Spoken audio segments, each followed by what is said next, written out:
Guys, I honestly think that we should start a trend where we bring back the toothpick. Right? Like, it was so cool in the 80s, and then we just left it there.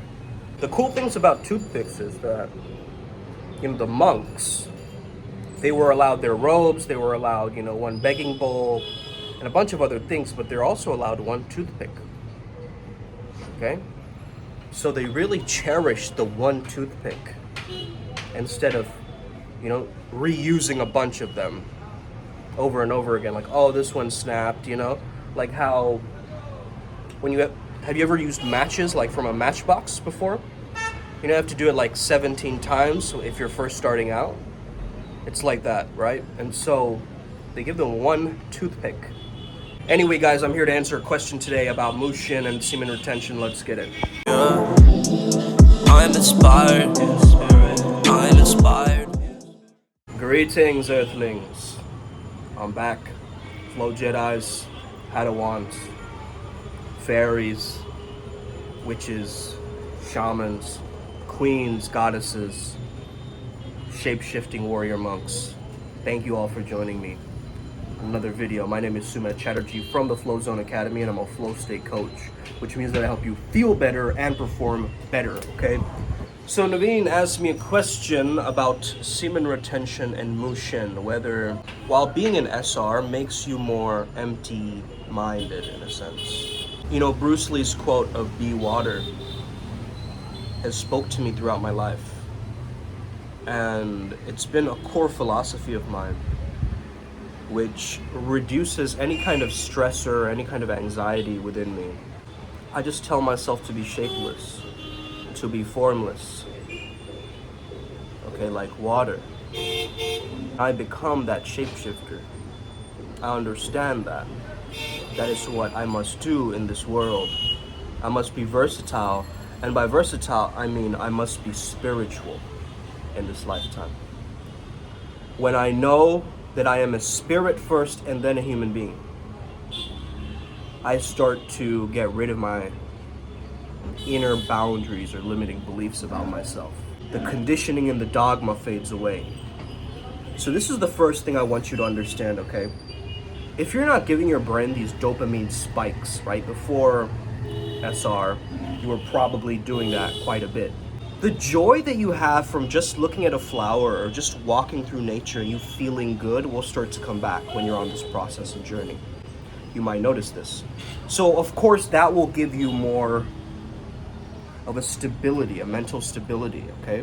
So when you're on semen retention, you have more sexual energy, okay? When you have more sexual energy, it can be used and sublimated in a very direct place, right? And that would be the focused mind. But also, going on semen retention, you could also start falling back into your old habits and patterns and noticing all the shadows coming out and like different things that you have to deal with, that start to emerge. You can also get very scattered with your sexual energy, and you can actually allow yourself to get ruled by it rather than you ruling it. Mainly the process is gaining a sense of I am in control. I am the captain of my soul. I am the captain of the ship.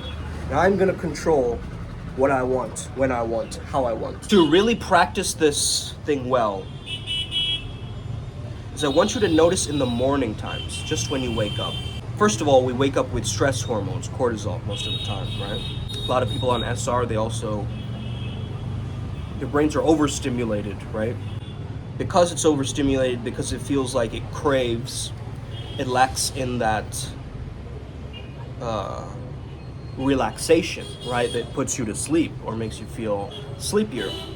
You might be sleepier throughout the day, you might have more energy throughout the day. But it's important for you to recognize something, okay?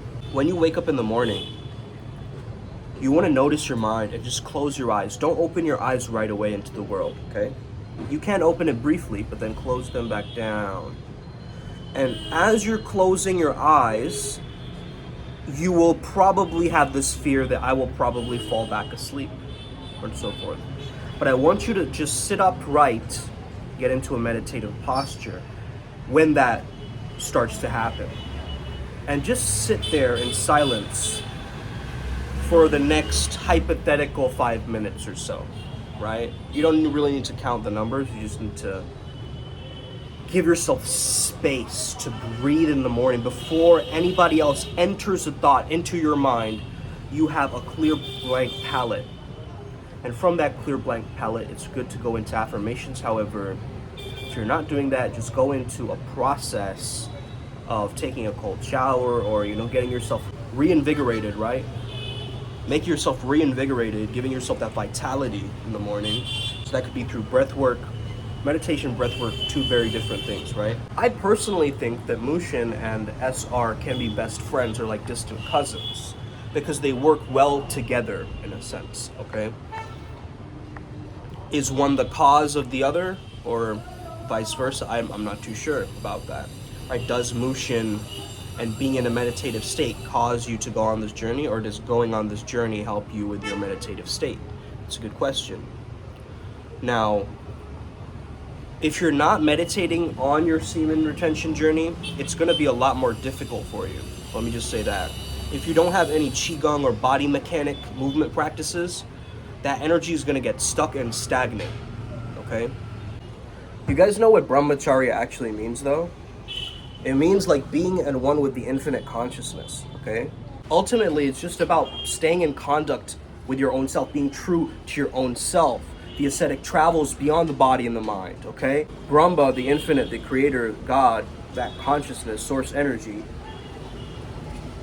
Charya is moving in. So the infinity is moving inwards now. Brahmacharya doesn't necessarily have to do with semen retention, and though I do see the reason why a lot of people clump them together, because there might be a misunderstanding there. All these tantric practices, Taoist practices. I hired a tantra coach to actually deal with some of these issues around my SR journey, where I started to notice, hey, I need more tools, I need more practices, you know what I mean? And there are Taoist and tantric practices that are out there that's really, really gonna help you, okay? And they've been helping me. And I notice how important bioenergetics and all of this kind of stuff, plays into it as well. I see how all of the different styles almost integrate together, okay, to create this one, your own style, okay? So it's very, very important for you to witness this and notice and recognize this, okay? So this is the thing, man. So this is what I really understand, bro. Like, first and foremost, I understand that this is our life force energy, the semen. It's not virya, by the way. This virya that we call in culture, right? Oftentimes it's associated with thunderbolt and then also vajra, right? These two are linked together, and then somehow it's been linked to semen. But I think semen is more shukra in Sanskrit rather than virya. At the same time, I think we as a culture, we glorify semen. We like, oh, it's this precious life force, this fluid. Without it, I will be nobody. I will be an empty vessel, right? We shouldn't treat it like that either, man. It's like, yes, we're rebooting, this is a part of our natural system of our own body. And our body has its own set of rules, and it wants to exit this thing. But if we can hold on to it and charge it like a Super Saiyan, we can actually get a lot of benefits from it, right? And this is kind of how I think of it, primarily. It's just a tool like anything else, right? Don't overcomplicate it. Don't stress yourself out in this process. Don't get so obsessed about counting the days. No, I'm around somewhere around, day 40 at this point for me, personally. I'm not really keeping track like that, It's just, after a while you start living your life, you start forgetting about this kind of stuff, You're just going along into your own process.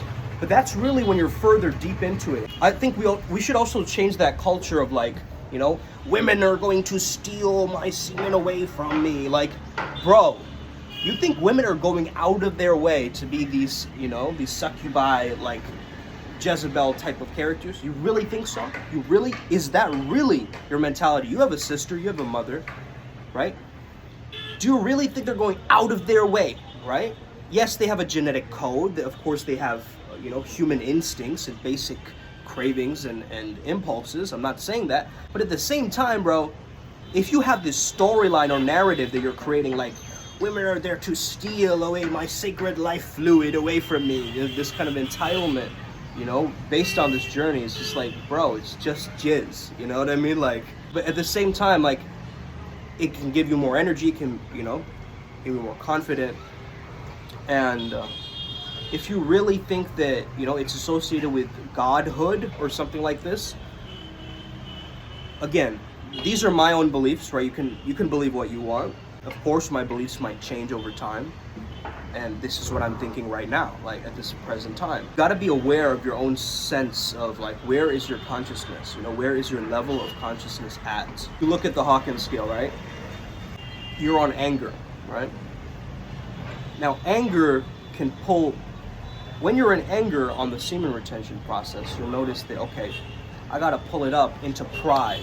And it will be a lot easier changing your state of consciousness. You'll notice your self-control, your sense of control, right, improves when you're on this process. So thereby declaring to the world that, you know, you have these special hidden talents that are going to come out. You're going to notice there is this vivacity, this life force, this quality of life that's going to slowly start coming back and creating the sense of improvement for you, right?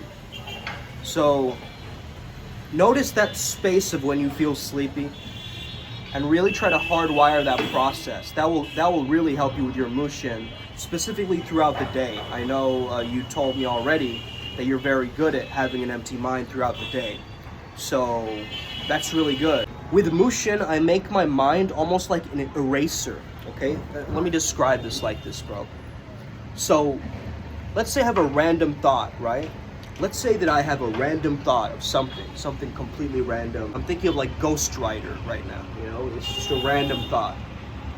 So Ghost Rider on his bike, you know, the skull, the flames. And I just erase the flames, and then I erase the skull, and then I erase the bike, and then I erase the background. And I'm just noticing my mind erasing. Letting go, letting go, letting go, letting go. And that really helps me with my own state of Mushin. I've noticed this process a lot stronger on SR, but you can do this outside of SR as well. You know, it's such a good practice because you're almost adding a barricade to your past, right? If your past is trying to come in, your mind creates a barricade. It creates a limit, right? You're like, no, enough is enough. You know, it's like domesticating a pet, okay? It's like, roll over, play dead. It's not listening to you in the beginning, but then you gain its trust. You gain the trust of your subconscious mind. This is the only thing you need to know about the law of attraction. Impress your subconscious mind. End of story. Just start to impress your subconscious mind and it will trust you better. It will know that, oh, it's linked to my survival. And I'm able to move through this world and weave through this world, through these portals and wormholes and dimensions now. Like, whoa, man. Okay, that's what's gonna happen. So, I hope you enjoyed this video today. Have an incredible day. Stay in that no mind. Let's get it. Upward spiral, gang. May we never be the same again. May the flow be with you and stay legendary. Let's go.